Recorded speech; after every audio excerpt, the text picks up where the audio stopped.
Bismillahirrahmanirrahim. My name is Muhammad Qasim from the Department of Physics at Karwan Model College, Kohat. Today our topic is induced EMF from the 14th chapter Electromagnetic Induction. इस lecture के बाद हम इन topic को समझने के काबिल हो जाएंगे जिसमें induced EMF, motional EMF, self inductance और म्यूचुअल इंडक्टेंस आते हैं। सबसे पहले हम बात करते हैं इंड्यूस्ड EMF के बारे में। इंड्यूस्ड EMF को सीखने से पहले हम दो चीज़ें सीखने की कोशिश करते हैं, एक EMF क्या होता है और दूसरा इंडक्शन क्या प्रोसेस जो है वो किस तरह होता है। EMF जो है ये वो एनर्जी है जो बैटरी प्रोवाइड करती है चार्जेस को किसी भी इलेक्ट्रिकल सर्किट में मोशन करने के लिए। फिर आप सोचते होंगे कि वोल्टेज क्या होता है। वोल्टेज वो एनर्जी है जो चार्जेस ज़ाया करते हैं जब वो किसी रेजिस्टिव मीडियम के क्रॉस मोशन करते हैं।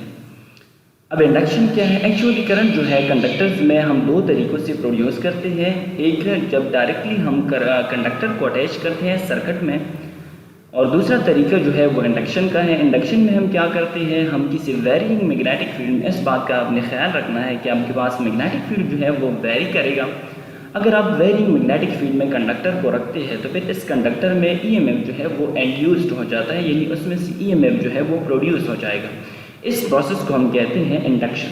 अब इंड्यूस्ड EMF का क्या है मतलब है? इंड्यूस्ड EMF का मतलब ये है कि according to Faraday law, Faraday हमें ये बताता है कि जब हम कंडक्टर को किसी वेरिंग मैग्नेटिक फील्ड में रखते हैं तो फिर इसमें EMF इंड्यूस्ड हो जाता है, EMF इसमें प्रोड्यूस हो जाता है। इस प्रोसेस को हम कहते हैं इंड्यूस्ड EMF। अब किसी भी रीजन में हम दो तरीक़ों से मैग्नेटिक फील्ड को वेरी कर सकते हैं। तो इस तरह से हमारे पास दो तरीक़ों से EMF जो है वो इंड्यूस्ड हो जाएगा।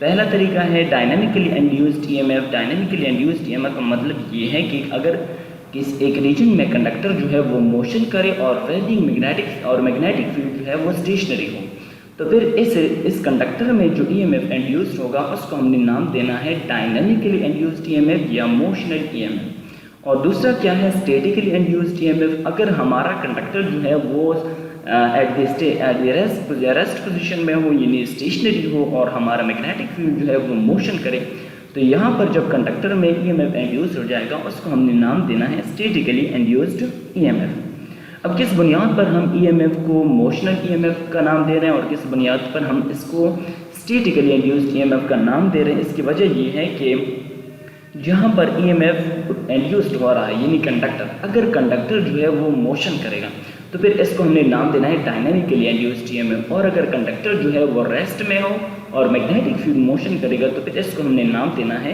Statically induced EMF। अब अगर हम इसके बाद हम बात करते हैं मोशनल EMF की। अगर हमने मोशनल EMF को जो है डिटेल से समझना होगा तो इसके लिए हम कंसिडर करते हैं एक डायग्राम को जो कि आपको नज़र आ रहा है। इस डायग्राम में एक हमारे पास कंडक्टर है जिसका एक सिरा N है और दूसरा सिरा M है, और दूसरा हमारे पास क्रॉस मैग्नेटिक फील्ड है। हमें नज़र आ रहा है कि यहाँ पर हमारा कंडक्टर जो है वो वेलोसिटी v के साथ लेफ्ट की तरफ जो है वो मोशन कर रहा है, और दूसरी बात ये कि कंडक्टर जो है सर्किट के साथ अटैच है। अब हमें पता है कि अगर परपेंडिकुलर मैग्नेटिक फील्ड में चार्ज पार्टिकल हम एंटर करेंगे तो उस पर फोर्स लगेगा F=qv क्रॉस b।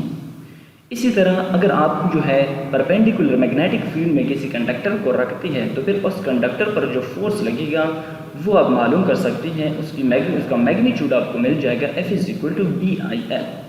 ये वो फोर्स है जो इस कंडक्टर पर लग रहा है due to the perpendicular magnetic field. और ये क्रॉस मैग्नेटिक फील्ड का मतलब है कि इसका डायरेक्शन जो है वो बोर्ड की तरफ है या बीच की तरफ है। अब जो कंडक्टर पर फोर्स लग रहा है F=BIL, इसका डायरेक्शन जो है वो आप मालूम कर सकते हैं फ्लेमिंग के राइट हैंड रूल से। फ्लेमिंग का राइट हैंड रूल हमें ये बताता है कि हमारा थंब जो है ये हमने रखना है फोर्स के डायरेक्शन में, फर्स्ट फिंगर हमने रखना है डायरेक्शन ऑफ मैग्नेटिक फील्ड में, और सेकंड फिंगर हमें बताएगा डायरेक्शन ऑफ दी करंट। तो यहाँ पर अब फ्लेमिंग के राइट हैंड को इस रूल को यूज़ करते हुए हम इस मैग्नेटिक फोर्स पर, इस कंडक्टर पर जब मैग्नेटिक फोर्स का डायरेक्शन मालूम करेंगे तो उसका डायरेक्शन होगा टुवर्ड राइट।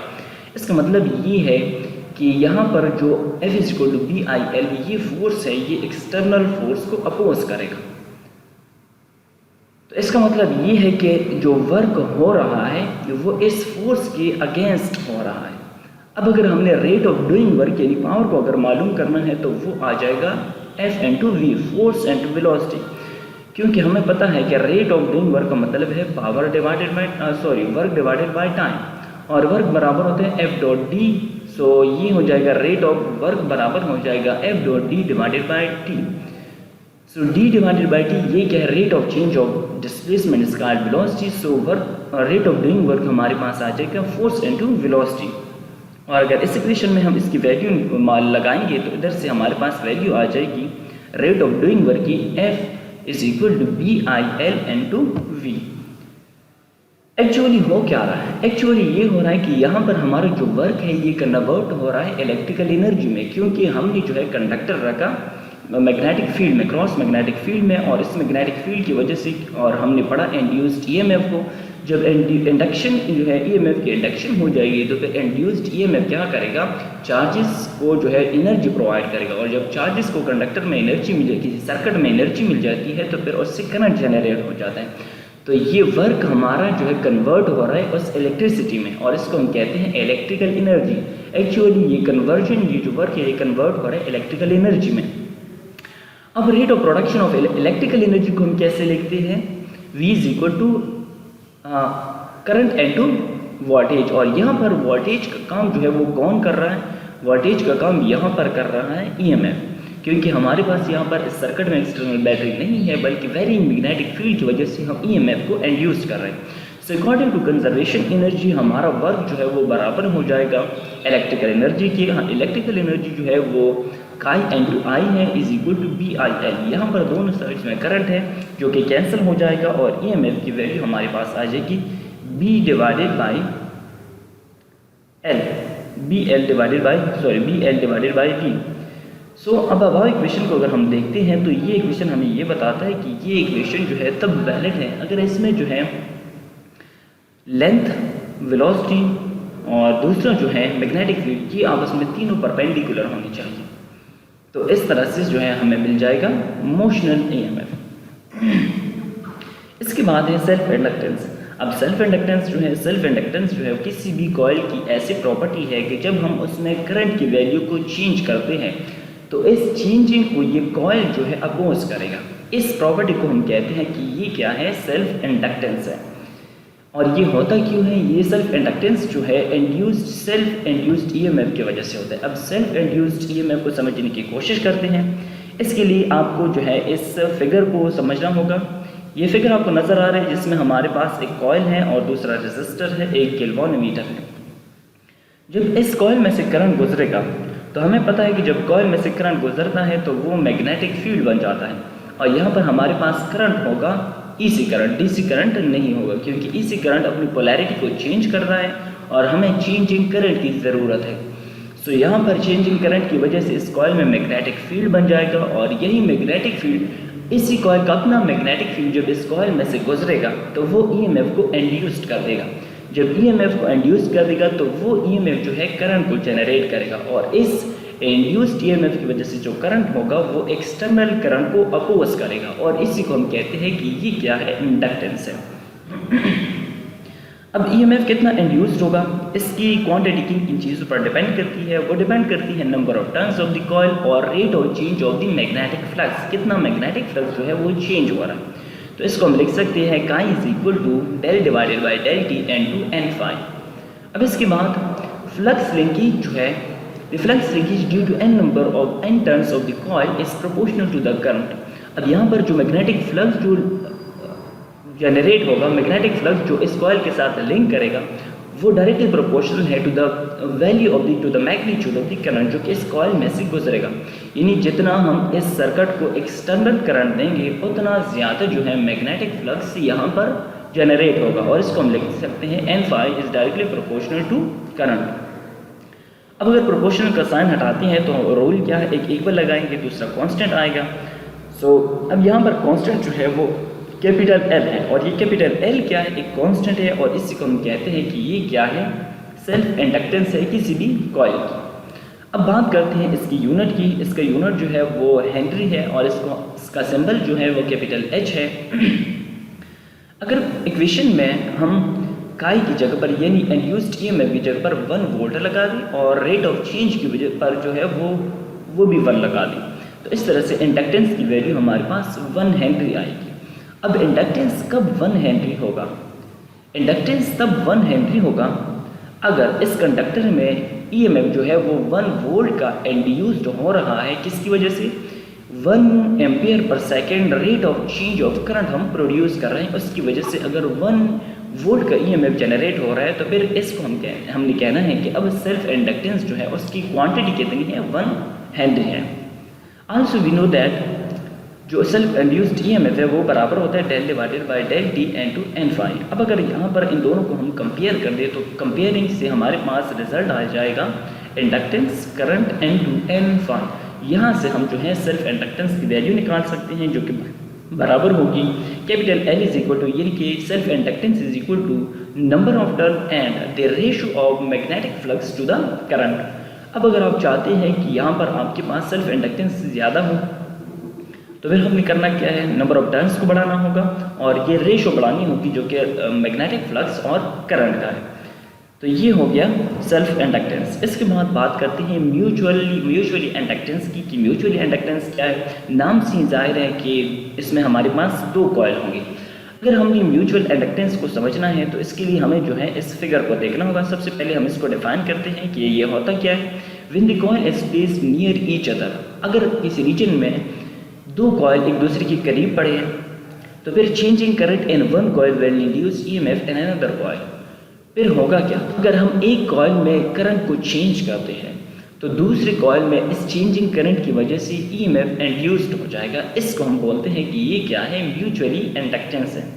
अब बात करते हैं डायग्राम को समझने की कोशिश करते हैं। डायग्राम में हमारे पास 2 कॉइल है जिसमें कॉइल ए जो है ये कनेक्ट है एसी सोर्स के साथ। एसी सोर्स के साथ इसलिए कनेक्ट है क्योंकि एसी करंट जो है वो अपनी पोलैरिटी चेंज करता है और इससे हमें मिल जाएगा चेंजिंग करंट, क्योंकि हमें एक इंडक्टेंस के लिए चाहिए चेंजिंग करंट। अब चेंजिंग करंट जो है इसी कॉइल ए में मैग्नेटिक फील्ड को प्रोड्यूस करेगा, लेकिन ये वेरिंग मैग्नेटिक फील्ड है। क्यों? क्योंकि ये करंट एसी है और ये अपनी पोलैरिटी को चेंज करता है। जब ये अपनी पोलैरिटी को चेंज करेगा तो दूसरी कॉइल में यानी कॉइल बी में जब वेरिंग मैग्नेटिक फील्ड एंटर होगा तो इससे पहले हमने इंड्यूस्ड ईएमएफ को पढ़ा है कि अगर हम वेरिंग मैग्नेटिक फील्ड में कंडक्टर को रखते हैं तो फिर उसमें ईएमएफ इंड्यूस्ड हो जाता है। तो इसमें ईएमएफ इंड्यूस्ड हो जाएगा। अब इंड्यूस्ड ईएमएफ के बारे में बात हमने पढ़ ली सेल्फ इंडक्टेंस को कि एक कॉइल में से अगर हम करंट गुजारते हैं यानी चेंजिंग करंट गुजारते हैं तो वो कॉइल क्या करता है? उसको अपोज करता है, उस चेंजिंग करंट को अपोज करता है और इसी प्रॉपर्टी को हम कहते हैं कि ये क्या है? सेल्फ इंडक्टेंस है। लेकिन यहाँ पर हमारे पास 2 कॉइल हैं तो इन दोनों की वजह से जो यहाँ पर इंडक्टेंस होगी यानी आप ये कह लें इन दोनों की वजह से जो चेंजिंग करंट की अपोजिशन होगी उसको हमने नाम देना है म्यूचुअली इंडक्टेंस। और अगर हम इक्वेशन की बात करें, अब कॉइल बी में कितना ईएमएफ जो है वो इंड्यूस्ड होगा, इसको हम लिखते हैं mutually induced EMF in coil B is directly proportional to the rate of change of current in coil A. Coil B में जो ईएमएफ इंड्यूस्ड होगा ये डायरेक्टली प्रोपोर्शनल है। किस पर ये डिपेंड करता है कि कितना करंट जो है वो हम चेंज कर रहे हैं कॉइल ए में। और मैथमेटिक्स की ज़बान में हम इसको लिखते हैं EMF directly proportional to del I divided by del T. अब वही रूल है, एक कांस्टेंट प्रोपोर्शनल साइन को हटाएंगे तो एक इक्वल आएगा और दूसरा कांस्टेंट आएगा। यहाँ पर कांस्टेंट जो है वो m आ जाता है। So chi is equal to m del I divided by del T. अब यहाँ पर m क्या है? m जो है वो म्यूचुअल इंडक्टेंस है जो इन दोनों की वजह से इन दोनों का जो कंबाइन इंडक्टेंस है उसको हम बोलते हैं कि ये क्या है? म्यूचुअल इंडक्टेंस है। इसी तरह अगर इसकी यूनिट की बात की जाए तो जैसे कि सेल्फ इंडक्टेंस का यूनिट हेनरी है, इसका यूनिट भी हेनरी है और इसका सिंबल जो है वो कैपिटल H है। अब हम हेनरी को डिफाइन करते हैं कि हेनरी को हमने कैसे डिफाइन करना है। हेनरी को डिफाइन करने के लिए हम क्या करते हैं? ईएमएफ की वैल्यू 1 वोल्ट लगाएंगे और rate of change of current की वैल्यू 1 एम्पियर पर सेकेंड लगाएंगे। तो इस तरह हमारे पास म्यूचुअल इंडक्टेंस आ जाएगा 1 हेनरी। अब 1 हेनरी क्या है? 1 हेनरी जो है वो ये है, hence mutual inductance between 2 coil is 1 henry. इन दोनों कॉइल्स के बीच में जो म्यूचुअल इंडक्टेंस है उससे हम तब कहेंगे कि ये 1 हेनरी है if the current changing at the rate of 1 ampere per second in 1 coil. अगर एक कॉइल में हम जो है 1 एम्पियर पर सेकेंड के लिहाज से करंट को चेंज कर रहे हैं तो दूसरी कॉइल में 1 वोल्ट का ईएमएफ जो है वो इंड्यूस्ड हो जाएगा। इसको हम बोलते हैं कि ये क्या है, 1 हेनरी है। अब हमारे पास जो काई है यानी कि ईएमएफ है, ये बराबर है del divided by del T into N phi. ये पहले इक्वेशन से सेल्फ इंडक्टेंस से आ गया है। अब अगर इन दोनों इक्वेशंस को हम कंपेयर कर ले तो हमारे पास रिजल्ट आएगा M I is equal to N phi. यहाँ से हम एम की वैल्यू निकाल सकते हैं जो कि म्यूचुअल इंडक्टेंस है, और ये बराबर हो जाएगा number of turn into ratio of magnetic flux divided by current. अब म्यूचुअल इंडक्टेंस होता क्या है? सेल्फ इंडक्टेंस वो था कि जब कोई भी कॉइल, हर कॉइल की ये प्रॉपर्टी होती है कि जब उसमें से करंट गुजरेगा और उसकी वैल्यू आप चेंज करेंगे तो वो उसको अपोज करता है।